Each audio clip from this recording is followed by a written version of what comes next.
मेरा प्यारा नबी, कितना प्यारा नबी। जब इमाम जो है वो खुतबा ख़त्म कर रहा हो तो लोग मस्जिद में आ रहे होते हैं और फिर बहुत जल्दी निकलने की होती है।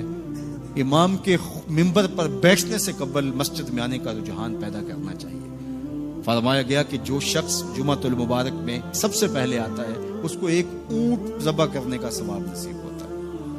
जो उसके बाद आता है उसको एक गाय ज़बह करने का, फिर एक बकरी, और जब इमाम मिंबर पे बैठ जाता है फिर रुफ़िअल कलाम कलमे उठा ली जाती है। फिर उसके बाद आम जो सवाब है वही मुरतब होता है। वो जो खास सवाब है अव्वलियत का वो फिर उठा लिया जाता है। इसलिए कोशिश करें। मैं समझता हूँ इसमें हमारे खुतबा का भी बहुत कसूर है कि बाज़ का मिंबर से कोई मरबूत गुफ्तगू नहीं मिलेगी, कोई मुनज़्ज़म कलाम नसीब नहीं होगा और कोई बामकसद बात लोगों तक नहीं पहुंचाई जाएगी तो लोगों की दिलचस्पी नहीं होगी, लोग फिर देर से आएंगे। एक तो ये बात भी है, लेकिन दूसरी बात यह है कि हमारे यहाँ अमूमी तौर पे इज्तिमाई रवैया यह है कि मस्जिद में देर से जाने का फैशन, तो इस फैशन पे ना चले बल्कि इमाम और खतीब के मिंबर पर बैठने से कबल जितना वक्त गुजरेगा आके बैठ के तिलावत करते रहें, जिक्र व फिक्र में मशगूल रहें। जितनी देर आपको इंतजार करना पड़े ये आपके लिए खैर बरकत का जरिया है। और फिर आएँ और पूरी गुफ्तगू सुने और उस गुफ्तगू का यकीनन नतीजा आपकी जिंदगी में मुरतब होगा। और अगर आप समझते हैं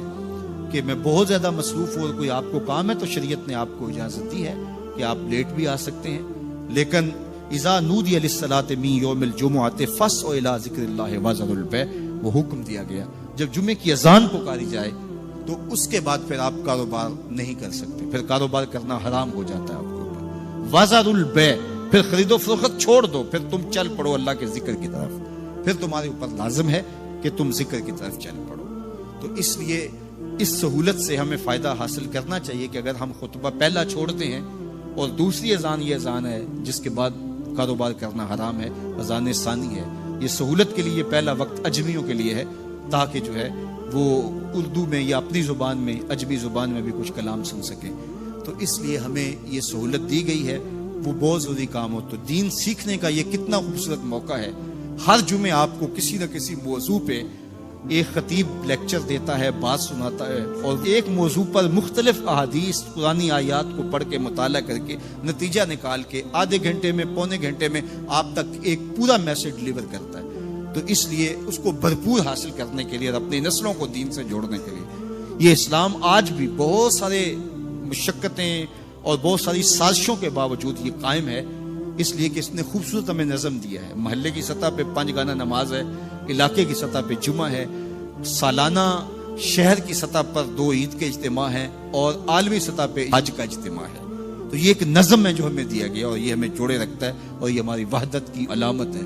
अल्लाह ताला हमें 5 गाना नमाज की तौफीक अता फरमाए और इहतमाम के साथ नमाज जुमा की तौफीक अता। एक हदीस में आता है जिसने 3 जुमे बगैर किसी उज़र के तरक कर दिए उसके दिल पर निफाक की मोहर लगा दी जाती है। अल्लाह हमें महफूज फरमाए। व आखिर